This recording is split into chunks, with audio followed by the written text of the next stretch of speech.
जय हिंद। मुझे उम्मीद है आप सभी बहुत अच्छे होंगे और आपकी तैयारी भी बहुत अच्छे तरीके से चल रही होगी। तो मेरी वीडियो के कमेंट में बहुत लोगों ने मुझसे एक चीज़ पूछी थी कि जो हमारा मॉक टेस्ट होता है उसमें हम लोग अपना जो स्कोर है वो कैसे इम्प्रूव कर सकते हैं, पहली चीज़। और दूसरी चीज़ ये पूछी थी कि जो हमारी एक्यूरेसी होती है क्वेश्चन सॉल्व करने की, ठीक है, वो हम कैसे इम्प्रूव कर सकते हैं। तो आज हम इसी टॉपिक को पहले एक्यूरेसी की, ठीक है। एक्यूरेसी के लिए आपको क्या करना है, एक्यूरेसी के लिए सबसे पहले आपको 3 चीज़ें आपको बहुत फिंगर टिप्स पे होनी चाहिए आपके। पहला, आपको कम से कम 50 तक 50 तक आपको स्क्वायर्स याद होने चाहिए, आपके फिंगर टिप्स पे होने चाहिए 50 तक स्क्वायर्स, ठीक है। दूसरा, जो क्यूब होते हैं, ठीक है, वो आपको एटलीस्ट 30 तक तो आपको याद होने ही होने चाहिए। 30 तक आप अगर क्यूब याद कर लेंगे तो बहुत सफिशेंट रहेगा आपके लिए, है ना।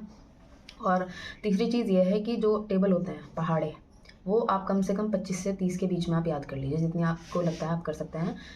25 तक तो होने ही होनी चाहिए, अगर इससे ज़्यादा आप कर सकते हैं तो और अच्छी बात है, ठीक है। ये 3 चीज़ आपको याद ही होनी चाहिए। आप एक काम करिएगा, आप एक पेपर पे तीनों चीज़ें लिखिए, जहाँ भी आप पढ़ते हैं आप वहीं पे आप इसे पेपर को चिपका लीजिए, ठीक है।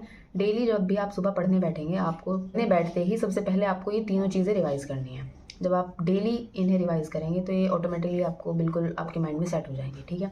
अब इनसे क्या फ़ायदा होगा, इनसे ये फ़ायदा होगा कि जब आपकी कैलकुलेशन स्ट्रांग रहेगी तो आप क्वेश्चन को, जो इजी क्वेश्चंस होते हैं उन्हें आप करने में जो टाइम ज़्यादा ले रहे थे वो और आपका टाइम कम हो जाएगा, ठीक है। क्योंकि आपकी जो ये आपका जो टेबल हो गए, स्क्वायर्स हो गए, क्यूब्स हो गए, ये आपको मैथ और रीजनिंग दोनों में हेल्प करने वाले हैं।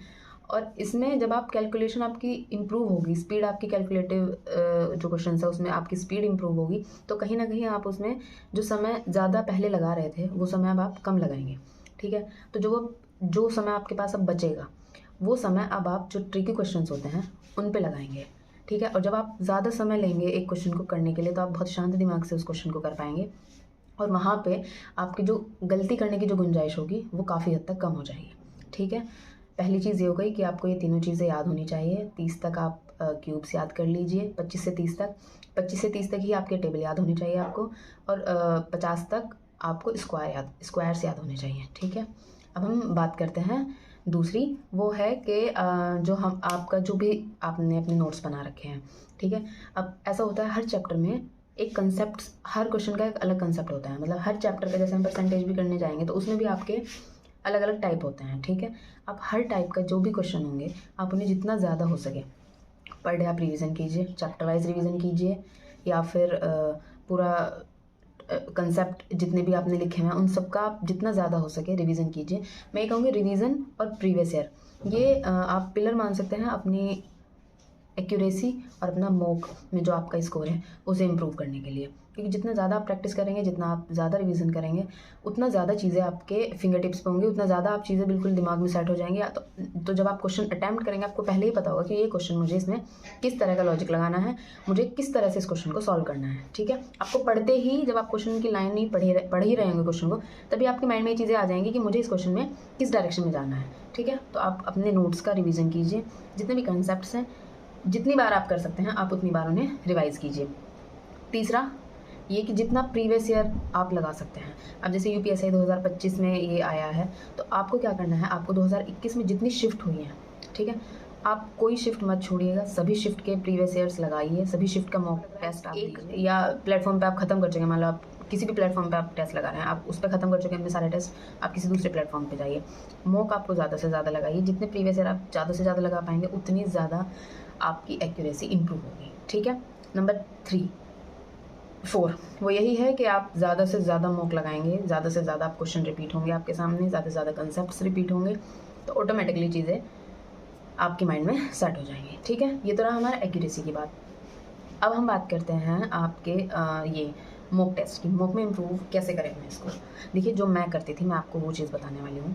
मैं क्या करती थी, जैसे मैंने कोई मॉक लगाया, अच्छा मॉक लगाने का भी तरीका होता है, मतलब अब ये यूपीएससी का पेपर है, इसमें 4 पोर्शन आपके पास रहेंगे, मैथ्स, रीजनिंग, हिंदी और जो आपका जीएस और मूल विधि और जो पॉलिटी वाला सेक्शन है, 4, ठीक है। अब आपको पता है जो हिंदी है और जो मूल विधि और जीएस वाला पोर्शन है, ये 2 ऐसे पोर्शन है जिसमें आपको बिल्कुल अपने माइंड का, कैलकुलेटिव माइंड का यूज़ नहीं करना है। इसमें आपको अगर क्वेश्चन का आंसर पता है तो आपको टिक लगाना है, अदरवाइज़ आप स्किप कर देंगे अगर आपको कोई आइडिया नहीं है, ठीक है। तो बाकी जो सब्जेक्ट हैं 2, रीजनिंग और मैथ, उसमें आपको पता है कि इसमें आपका पूरा जो क्वेश्चन है वो आपका कैलकुलेटिव माइंड वर्क करेगा इसमें। तो जो आपका माइंड काम करेगा तो ऑब्वियसली वो थकेगा भी, ठीक है। तो आपको क्या करना है, मैंने अपना पेपर ऐसे, मैं पहले ऐसे अटैम्प्ट करती थी कि मैं पहले हिंदी जीएस पहले कर लेती थी, क्योंकि मुझे लगता था इसमें कम टाइम लगेगा तो मैंने फटाफट निपटा देती हूँ। फिर मैं रीजनिंग करती थी, क्योंकि उसमें मुझे लगता था कि मैथ से ज़्यादा मैथ से कंपैरेटिवली ईजी है तो मैं इसे ख़त्म कर लूँगी। सबसे लास्ट में मैं मैथ पे जाती थी, ठीक है। उसमें क्या होता था मेरे साथ, मेरा टाइम कम पड़ जाता था, मैं क्वेश्चन पूरे अटैम्प्ट नहीं कर पाती थी, इवन मैं पूरे पेपर पे भी नहीं घूम पाती थी। कभी कभी ऐसा होता था कि मैं पूरे जो क्वेश्चन 160 क्वेश्चन होते हैं मैं उन्हें पढ़ भी नहीं पाती थी, ठीक है। तो मैंने जो 2 पोर्शन है आपके जिसमें आपको कैलकुलेटिव माइंड को काम करना है, तो आप क्या कीजिए, आप उन्हें बांट दीजिए। बांटना कैसे है, आप नंबर फर्स्ट पे या तो आप रीजनिंग उठाइए या मैथ उठाइए। आप दोनों में से कोई एक सब्जेक्ट वो उठाइए जिसमें आप लगता है कि आप ज़्यादा स्कोर कर पाएंगे और ज़्यादा इजीली उनके क्वेश्चंस आप सॉल्व कर लेंगे। मुझे लगता था मैं रीजनिंग कर लूँगी, तो मैंने सबसे पहले रीजनिंग स्टार्ट करी, ठीक है। मैं रीजनिंग पूरा कंप्लीट हो गया, तो जो मेरा कैलकुलेटिव माइंड है वो एक पोर्शन पे लग गया, ठीक है। अब मैं उसे ब्रेक दूंगी, मैं उसे ब्रेक देने के लिए अब मैं हिंदी उठाऊंगी, हिंदी कंप्लीट करूँगी, फिर मैं उसे जीएस पे लगाऊंगी, जीएस कंप्लीट करूँगी। मेरे 2 पोर्शन और हो चुके हैं, तो मैंने 3 पोर्शन कंप्लीट कर दिए, जिसमें कि मैं एक कैलकुलेटिव माइंड जिसमें काम करता है वो पोर्शन में कंप्लीट कर चुकी हूँ। उसके बाद मैंने अपने माइंड को ब्रेक दिया 2 पोर्शन पे।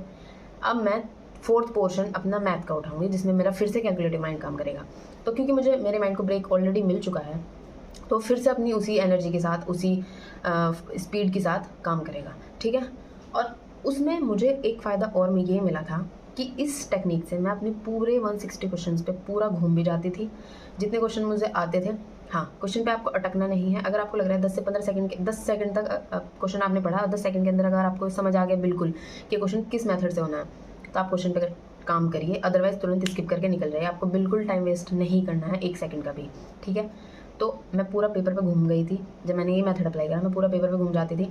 उसके बाद मेरा जो दूसरे राउंड में जो समय बचता था, तो उस जब सेकंड राउंड में अपने पूरे पेपर पे लेती थी, तो जो क्वेश्चन मेरे फर्स्ट राउंड में छूटे हुए थे, चाहे वो रीजनिंग के हो चाहे वो मैथ के हो, बहुत ईजीली, मैं ये तो नहीं कहूँगी कि सारे क्वेश्चन बन जाते थे, क्योंकि कभी कभी टाइम कम रह जाता था, सारे क्वेश्चन तो नहीं, लेकिन हाँ 4, 5, 3, 6 इतने क्वेश्चन दूसरे राउंड में मैं बहुत आसानी से बना ले जाती थी। क्योंकि कभी कभी क्या होता है, जब आप प्रेशर में होते हैं एग्ज़ाम में, आप एक तरह से मतलब आप बहुत आपका माइंड जो है वो बहुत ज़्यादा फास्ट काम करता है, ठीक है, और आपको पता होता है बहुत हड़बड़ाहट रहती है। तो कभी कभी आपको ये भी होता है कि क्वेश्चन में लिखा कुछ रहेगा, आप उसे पढ़ कुछ रहे होंगे, और जो आप उसे पढ़ रहे हैं आप उसी के अकॉर्डिंग उसे सॉल्व करते रहेंगे और आपका आंसर नहीं आएगा, ठीक है।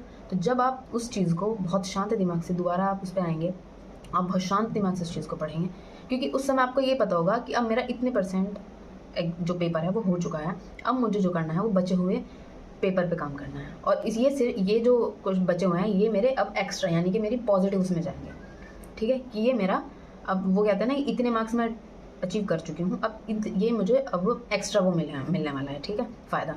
तो आप बहुत शांत दिमाग से उस क्वेश्चन को पढ़ेंगे तो आप समझ में आएगा, अरे ये इतना ईजी था और मुझे इसमें इस डायरेक्शन में काम करना है, आपको बहुत क्लियर समझ में आ जाएगा, ठीक है।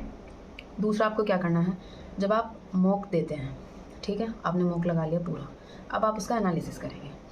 मॉक में ऑनलाइन जब आप मॉक लगाते हैं तो डिटेल्ड एनालिसिस आता है, आपने कौन से पोर्शन में कहाँ गलती करी, किस क्वेश्चन पे आपने ज़्यादा टाइम लगाया, किस क्वेश्चन पे आपने जितना एवरेज टाइम लोगों ने लगाया है उससे कम टाइम लगाया, आपको हर चीज़ पता होती है, ठीक है। उसमें आपको क्या चीज़ करनी है, देखिए, एक तो आप मतलब एक तो होता है क्वेश्चन आप नोट डाउन करेंगे डेफिनेटली, ठीक है, लेकिन सिर्फ उन्हीं क्वेश्चन को आप उन्हीं क्वेश्चन का एनालिसिस मत कीजिए जो आपसे नहीं हुए, आप उन क्वेश्चंस का भी एनालिसिस कीजिए जो आपसे हो गए हैं। उन क्वेश्चन का एनालिसिस आपको क्यों करना है, आप उनमें ये देखिए कि जो इसका सॉल्यूशन ऑनलाइन दिया हुआ है क्या मैंने भी वो उसी तरह से सॉल्व किया है। हो सकता है कभी कभी ऐसा होता है कि वहाँ पे आपको डायरेक्ट फार्मूला मिल जाता है या एक दूसरा मेथड जो शॉर्ट हो, ऐसा मेथड भी देखने के लिए मिल जाता है। तो उसमें आपके पास, आप उसे नोट करिए, आप उसे रिवाइज़ करिए, ठीक है, क्योंकि अगर वो क्वेश्चन एग्जाम में आएगा तो आप उस मेथड से आप करेंगे तो आप ज़्यादा जल्दी क्वेश्चन अटैम्प्ट कर पाएंगे, ठीक है। दूसरा ये हो गया कि आप नोट डाउन करेंगे जो क्वेश्चन आपसे नहीं हो पाए हैं, ठीक है। आपको कोई भी नया फॉर्मूला देखने के लिए मिलता है आप उसे नोट करिए, ठीक है। कोई भी आपको कुछ क्वेश्चन ऐसे होते हैं जो आपने कर तो लिए हैं लेकिन उन्हें करने में आपको थोड़ा ज़्यादा समय लगा है या आपको ज़्यादा माइंड यूज़ करना पड़ा है, थोड़े ट्रिकी हैं, आप उन्हें नोट करिए, ताकि जो आप यहाँ पे आपने उस क्वेश्चन को ज़्यादा टाइम दिया है लेकिन आप एग्जाम में उस क्वेश्चन को ज़्यादा टाइम ना दे पाएँ, वहाँ आप उसे फट से कर लें, तो आप उस क्वेश्चन को भी नोट डाउन कीजिए, ठीक है। और इन सब का रिवीजन कीजिए, जितने भी आप नोट्स डेली बनाते हैं मॉक लगाने के बाद पर डे आपको वो रिवाइज़ करते हुए चलना है। क्योंकि मॉक लगाने का मतलब सिर्फ ये नहीं है कि आपने देख लिया मुझसे कौन कौन से क्वेश्चन हुए हैं, कौन से नहीं हुए हैं और उन्हें सिर्फ नोट डाउन कर लिया, नहीं। आपको उनका जितने फॉर्मूले आप नोट करते हैं, जितने क्वेश्चन आपसे नहीं हो पाए हैं, जितने क्वेश्चन आपसे हो गए हैं लेकिन थोड़े ट्रिकी थे, कुछ अलग से आपको इन्फॉर्मेशन मिल रही है, कुछ भी हो सकती है, वो सब रिवाइज़ कीजिए। यहाँ पे आप जितना समय लगा सकते हैं उतना लगा लीजिए, जी भर के आप पे टाइम लगाइए। लेकिन पेपर में आप बिल्कुल टाइम को वेस्ट नहीं कर सकते, वहाँ एक एक सेकंड आपके मैटर करेगी, ठीक है। तो आपको इस तरह से अपना जो मॉक है उसे मॉक में जो अपने स्कोर है वो इम्प्रूव करना है। और यही मेरी स्ट्रेटेजी तो यही रही है। और बाकी आपकी अपनी कुछ स्ट्रेटेजीज़ हो सकती हैं, आपका अपना मेथड्स हो सकते हैं। तो अगर मैं बस आपसे इसलिए ये चीज़ शेयर कर रही हूँ कि हो सकता है मुझे इससे फ़ायदा मिला है, मे बी आप 1-2 मॉक में ये चीज़ ट्राई करके देखिए, हो सकता है आपको भी इसमें फ़ायदा देखने के लिए मिले, ठीक है। क्योंकि आप अपने कैलकुलेटिव माइंड को थोड़ा-सा रेस्ट देंगे तो वो फिर से उसी एनर्जी के साथ काम करेगा, ठीक है। और एक और चीज़ मैं आपको बता दूँ लास्ट में, जो आप एक्यूरेसी इम्प्रूव करने वाली, कि जो आप तुक्के होते हैं, कोशिश कीजिए आप कम से कम तुक्का लगाएं। अगर आपको किसी क्वेश्चन में लग रहा है कि आपको 2 ऑप्शंस में कन्फ्यूज़न है, वहाँ पे आप रिस्क लीजिए। अगर आपको बिल्कुल आप चारों ऑप्शन में बिल्कुल ब्लाइंड है कि आपको कुछ समझ ही नहीं आ रहा, तो सिर्फ इसलिए कि शायद ठीक निकल जाएगा, ये सोच के आप तुक्का बिल्कुल मत लगाइए। लेकिन हाँ, अगर नेगेटिव मार्किंग नहीं है तो फिर आपको आँख बंद करके पूरे के पूरे क्वेश्चन अटेम्प्ट करने हैं। आपको बिल्कुल भी एक भी क्वेश्चन स्किप नहीं करना है, क्योंकि अगर आप एक भी क्वेश्चन स्किप कर देते हैं और हो सकता है आपको तुक्का में सही बैठ जाता, तो आप बहुत आगे निकल जाते हैं, ठीक है। तो एंड में मैं यही कहूँगी कि भाई बहुत अच्छा मतलब आपके पास अवसर है, ठीक है। मुझे लगता है अभी 3 महीने तो कम से कम आपके पास हैं ही एग्ज़ाम के लिए, यूपीएससी के, और इस बीच में आपके पास तैयारी के लिए पर्याप्त समय है। तो जितना ज़्यादा, मैं फिर से कहूँगी, जितना ज़्यादा आप मॉक लगा सकते हैं, जितना ज़्यादा आप प्रीवियस ईयर और क्वेश्चन प्रैक्टिस कर सकते हैं, आप उतनी ज़्यादा से ज़्यादा अपनी प्रैक्टिस कीजिए। बिल्कुल शांत दिमाग से, बिल्कुल बिना डरे, बिना ये सोचे मेरा होगा नहीं होगा, रिज़ल्ट की टेंशन नहीं लेनी है, सिर्फ़ और सिर्फ पढ़ाई पे फोकस करना है। आप पे काम करिए, जितना ज़्यादा हो सके मेहनत करिए और बिल्कुल किसी भी नेगेटिविटी को अपने माइंड में नहीं आने देना है। और ठीक है, इसी के साथ बेस्ट ऑफ लक। किसी भी तरह की आपकी कोई क्वेरी हो या कुछ भी आपको डाउट हो, आप प्लीज़ कमेंट सेक्शन में मुझसे पूछना। मैं अपनी तरफ से पूरी कोशिश करूँगी आपका जवाब देने की और उस डाउट को क्लियर करने की।